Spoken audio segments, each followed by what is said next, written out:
for today's webinar. It's going to be a fun time as always. Not a whole lot. I don't like talking at you guys, but I want to make sure it's beneficial so you get some nuggets and the tips that you need to be successful in your clinical practice. So I'm going to make it more free form, no slides, all that boring stuff for you to read. Just going to kind of explain what the role of a strategic CFO can be and is in your clinical practice. And then after that, I will put a QR code up on your screen that'll link you to my website where you can sign up for more information. So let's jump right in.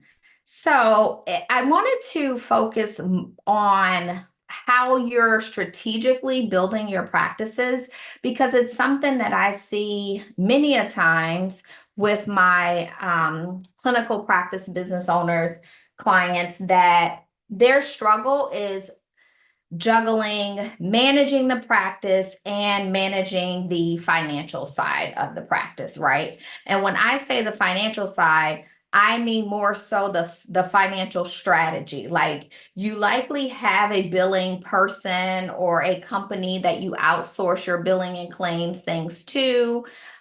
You may have, or it may be the same person that's doing the day-to-day overhead bookkeeping. But the question is, who is helping you with your financial strategy?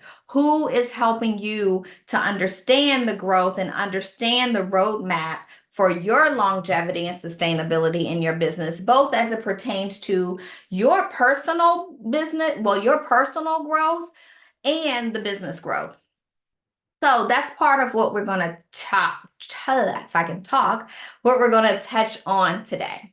So again, thank you for joining me. We're going to start by, I just have a question.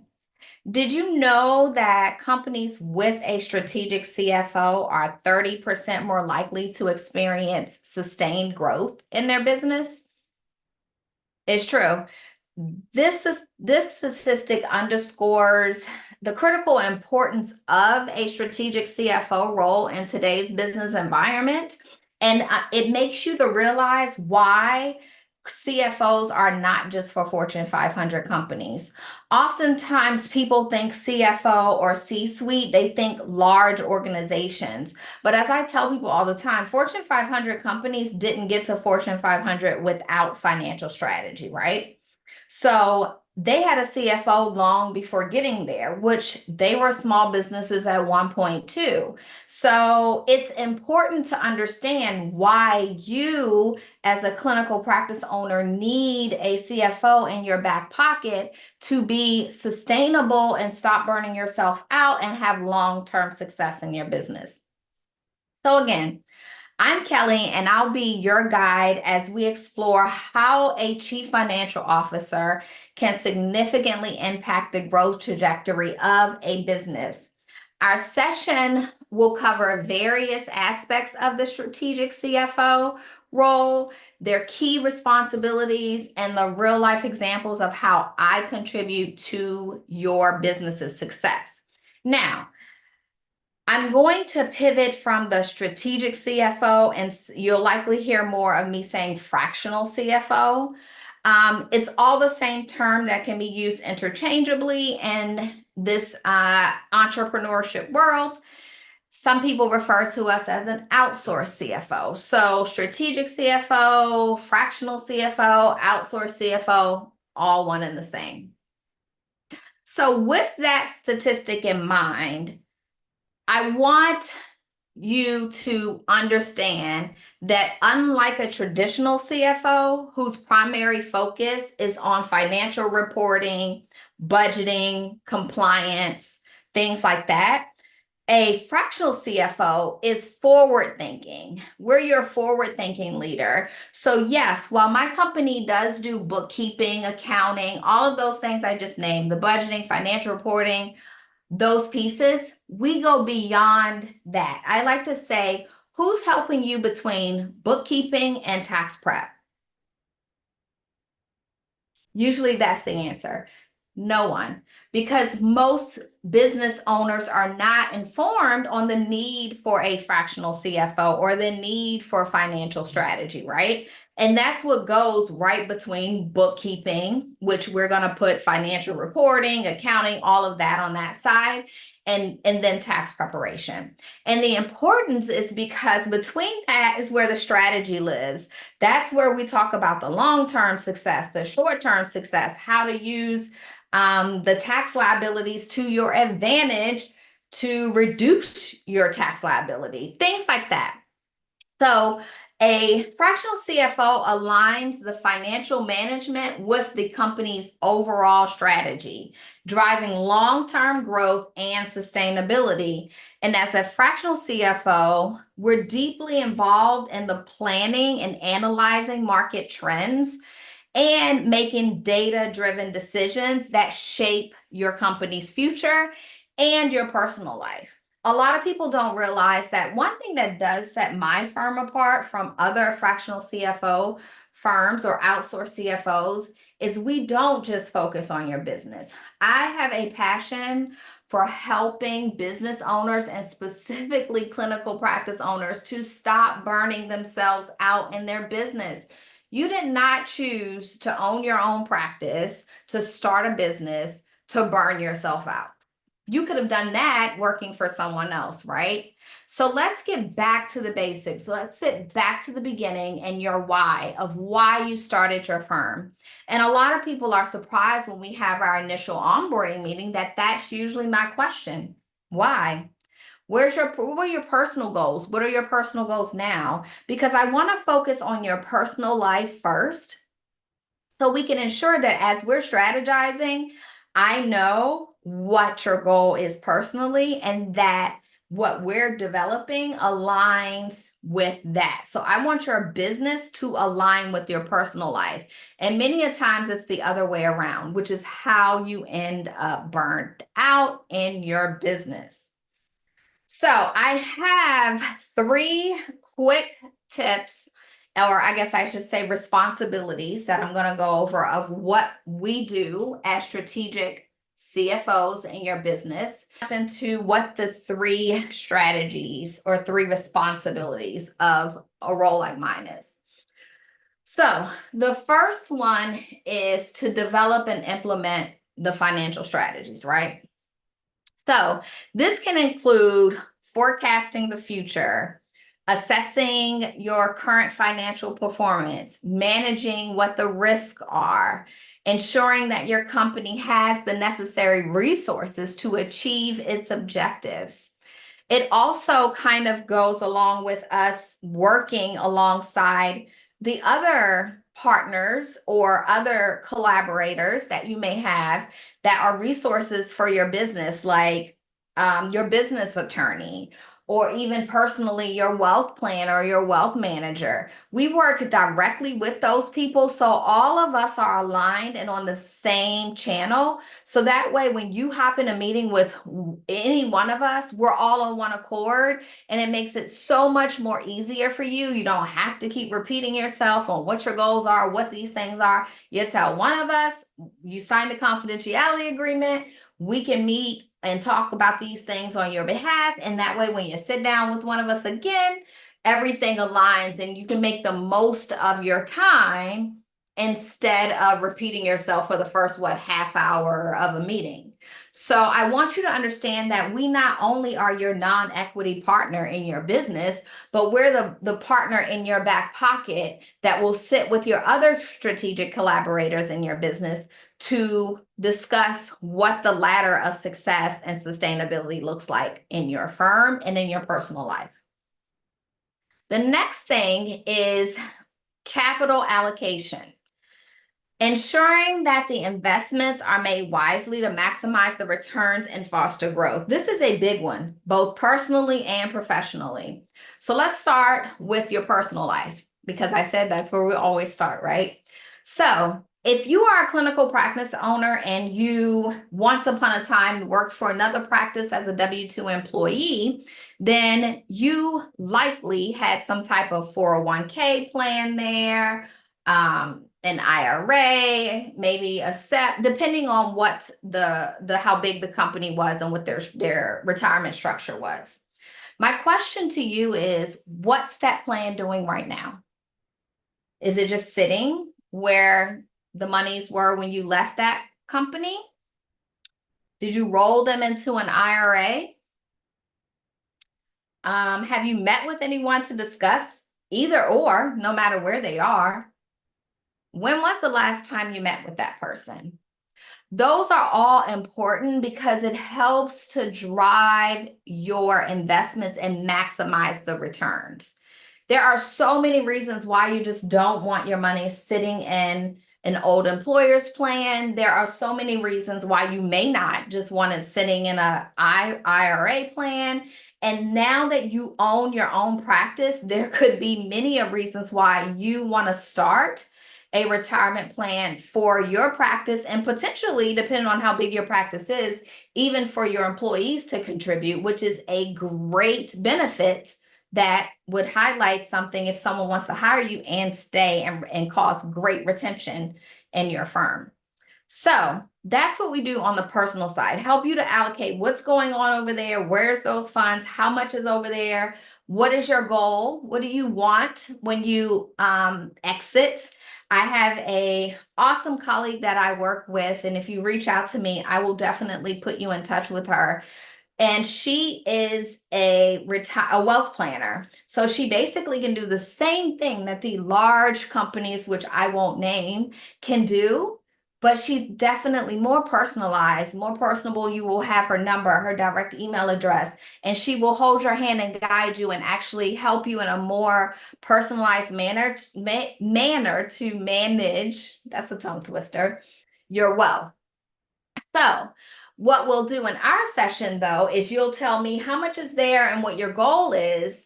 And then when we meet to talk about the business, or the next, if we decide in that meeting to move to the business side, how that aligns is now we have to determine how much do you need to pay yourself? How much more do you need to pay yourself to reach that goal, and in what timeline? And then how much more revenue do you need to bring in to not only make room to meet that goal, but to also potentially make room to help fund your employees' goals as well, to make you more marketable and have better retention in your firms. So it all goes in tandem. And this is why I want people to understand that wealth management and managing your business, the importance of having these people talk is very, very important when you are the clinical practice owner, because we need to know what's in alignment.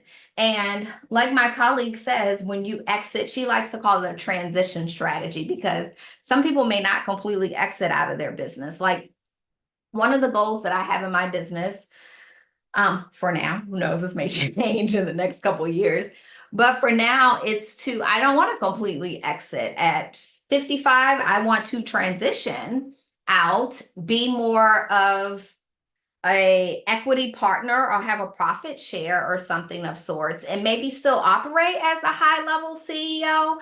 But I don't know. For right now, I don't have an intention to completely exit at that point, or transition at that point. So we're working to that goal to get to the next goal, which at some point the reality is I will completely exit, and will either sell it, or if one of my kids are interested, it'll be passed on to them, and we'll address those things like that as we sit down and talk about your business as well. The final thing is performance management. This includes setting key performance indicators, so KPIs, which we all love KPIs, all right? Especially in the accounting world. I know, that's very sarcastic. A lot of people, I don't know, clinical practice owners, I find that they're kind of KPI driven. We also work with meeting and event planning companies, and I find that they're kind of like, what's my profit margin? Give me the number and give me the goal, and I'll run with it, which is a KPI, but they're not as into the big fancy graphs and all those things as usually CFOs and accountants are. And so that is setting up the KPIs, monitoring the financial health, and making adjustments as needed to stay on track with those strategic goals that we talked about and that we've met about. So this may communicate effectively with other executives and stakeholders to ensure they're in alignment with the driving collective success. So if you have multiple partners in your firm, we would want to meet with them too to understand what their goal is, what's the share, those types of things, and keeping all of this in mind as we're brainstorming. So, one of the main responsibilities of a CFO in developing and implementing the financial strategy is to support the company's goals as well. This involves forecasting the future of your financial performance, and helping the company as it has maybe approaching risk to come up with what's the pivot. Like if we get to this point, what would be the pivot? So that way we're proactive and not reactive in these areas of the business. And it's crucial because it ensures that everything is wisely in alignment. So it's not to say that, there may not be downsides, because as we know, in numbers management, and especially in investments areas, there are ups and downs, right? But it will help you to know when you need to pivot, what the pivot is, and you've already had this discussion, so it doesn't catch any of us by surprise. This way, when various economic downturns and conditions in the market happen, which we all know they do, look at what happened in COVID, we already understand the financial implications and the differences between if we make this decision versus another decision. And then as your fractional CFO, I will guide your organization towards the profitability opportunities as it pertains to where we are and where we're headed, and away from the potential pitfalls as we follow along. So as we foster innovation, that's another thing. As your fractional CFO, I've always had an innovative mindset, very strategic, innovative in thinking. One of my previous corporate positions was I had a dual role as a chief administrative officer and director of accounting and finance at this law firm. And we drove them and set up parameters or set up systems for them to be paperless, completely paperless, back in 2015, when it was unheard of, and especially in the law firm world.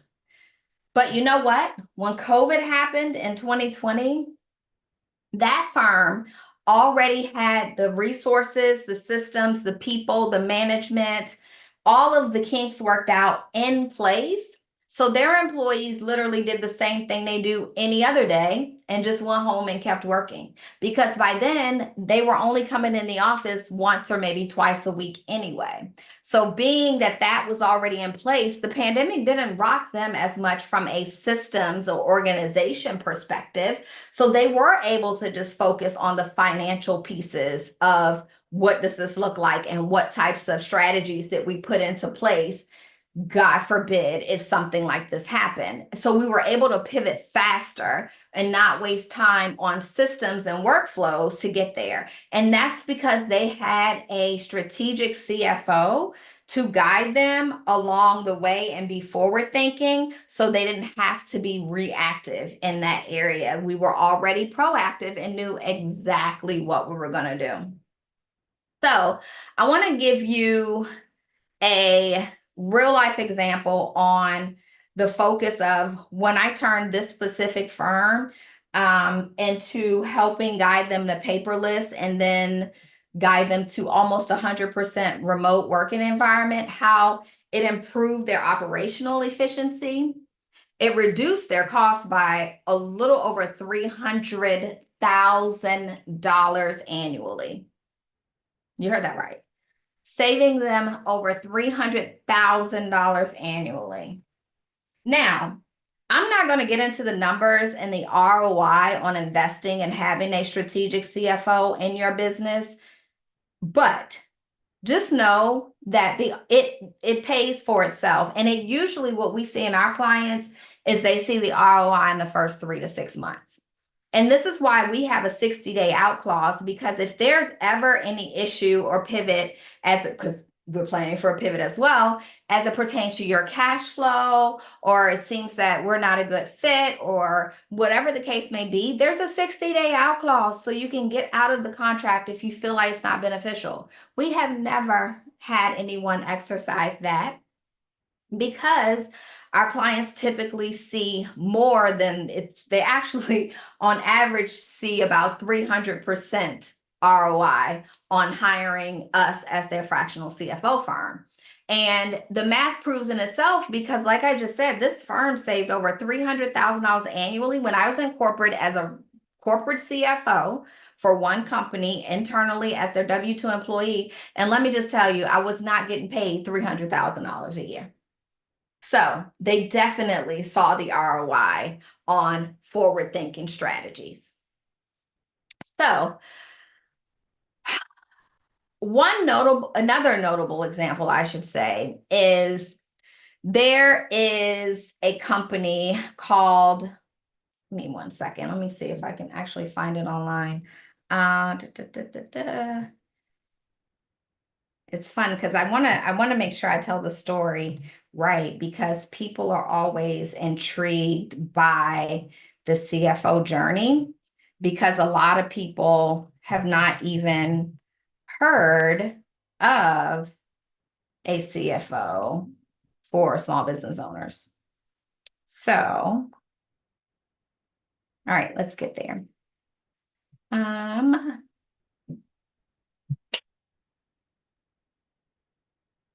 Okay. So we're going to talk about Ruth Porat.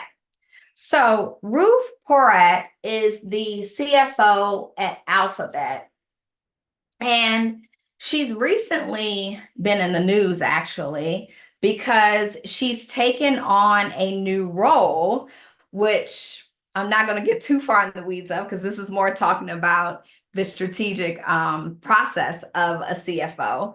But she's recently taken on a new role as the chief investment officer of the company. Now, let's talk about what Ruth did as the CFO. So she joined Alphabet Inc. in 2015. She has played a role in driving up the revenue growth through strategic investments in high growth areas, such as the cloud computing, the artificial intelligence, which AI is huge right now. And her focus on the financial discipline and long-term planning has helped Alphabet achieve consistent financial performance. That was a big point of back in 2015 when I helped this firm become paperless and more in cloud-based software, was developing which softwares to go with, assessing the cost, those types of things. What would be the ROI to reach that $300,000+ a year savings? Another example is Pat, I think he pronounces the name Gelsinger, or is it Gelsinger? He's the CFO, well, former CFO at VMware. So during his tenure, he transferred the company's financial strategy. He transformed the company's financial strategy to lead them to substantial growth and revenue.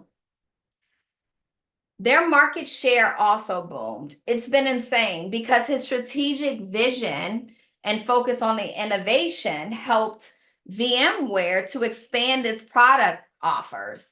So now it's entered into a new market and solidifying its position as the leader in tech, which is huge for that industry. So I want you to understand that you don't have to, as a clinical practice owner, rely solely on claims. That is the number one mistake I see with clinical practice owners, is I can't even speak because I need water. And I didn't bring water with me. But you typically rely solely on claims, and it's usually because there's no talk of having a CFO in you guys' realm house. So it's chasing the next claim, chasing the next claim. If one gets rejected, hoping the billing person catches the rejection and resubmits it with the right code, and hoping that no claims fall through the cracks. So you're collecting everything, but you don't have time to double check or triple check the work to make sure you're collecting everything in. And what I help our clients who are in that area to grow from is to create additional revenue streams that does not require them. Or sometimes it does require them. And guess what? I can give you a prime example. I have someone who is a therapy practice owner. When she first came to me, she was mid 500s in gross revenue and burning herself out, seeing patients, 10 to 12 patients a day. And her goal was to work at most 2 days a week, but she wanted to at least double her revenue. She has been with us for, I think we're now in year 3 of working with her. She has achieved that goal of doubling her revenue, and she only works 2 days a week in her business. And how did we do that? We did that through the ways that she wanted to play the role in her business. So we were able to pivot and create a new role for her where she worked less, but in an area where she enjoyed working, and boosting up revenues in other areas of growth and expansion. So through strategic outsourcing and hiring strategically. Business owners are often afraid to hire, and that's what could be what's holding you back in growth of your business. And those are all things that, as your fractional CFO, we partner with you to develop the tailor-made strategy to get there. So now she works 2 days a week in her practice, kept the patients that she enjoyed and loves working with. The rest of the time, she's able to travel and do what she wants to do. The practice is still running because we hired other people to take on those patients and a lot of new patients. And she wanted to bring in a new revenue stream of retreats, mental health retreats and awareness, and through speaking engagements. And so that's what we worked on building out for her, which is how she was able to double the revenue, right? So if she works in her practice, she's doing the things she loves, but also those things are business development for her. So they're also marketing and bringing on more clients. So now that's a great example of what we do with clinical practice owners. The role of a strategic CFO is pivotal in your business growth. I'm going to pop off and get water soon. And by aligning financial strategies with your company's vision, managing the risk, and optimizing the resource allocations, we ensure that your company not only survives, but it thrives in the competitive landscape. So I want to thank you again for your time today. I hope that you were able to gain more insight on what a strategic, outsourced, fractional, all in the same CFO can do in your clinical practice. And I hope this webinar provided you with some valuable insights into the roles and how we drive your business's success. Thank you for your time and enjoy the rest of your day. And I'll see you real soon. Bye now.